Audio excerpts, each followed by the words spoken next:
My name is Gerald De Favorito from BSMT Galleon. What is Master Station?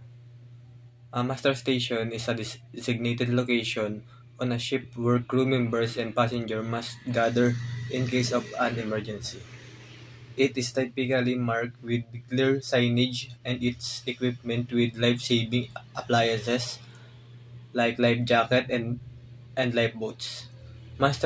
Stations are assigned to ensure an orderly evacuation, accountability, and coordination during emergency situations.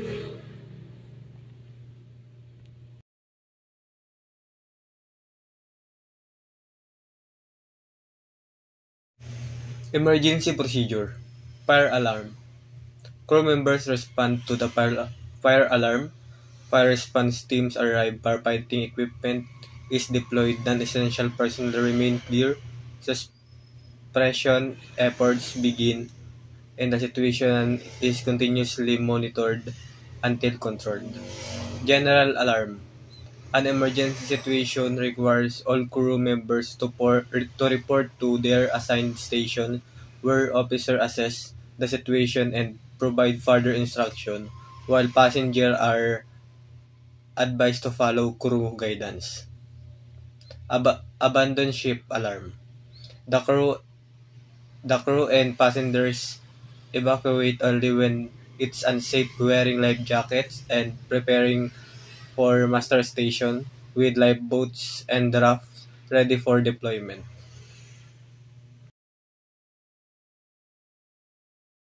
Man overboard signal. The crew activates the MOB alarm or man overboard, post a lookout, and alter course for recovery operation, deploying rescue boats or life rings.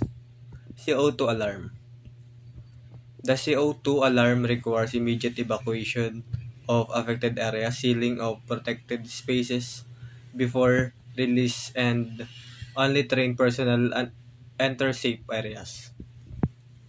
Engineer's call.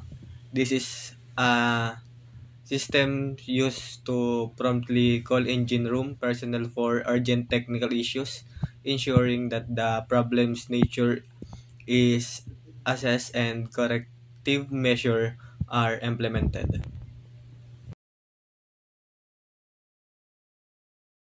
Cargo hold flooding. Crew members assess flooding extent, activate pumps and bilge system, check structural integrity, and follow emergency procedure, including cargo security, to prevent further damage. Pollution prevention. In case of an oil spill or pollutant leak, contaminant measures are immediately implemented, including oil spill kits, absorbent booms, and pumps, followed by authorities' notifications and cleanup operations. Engine room flooding. Engine assess flooding sources, activate pumps and emergency drainage system, secure doors, and arrange evacuation and alternative power sources if needed.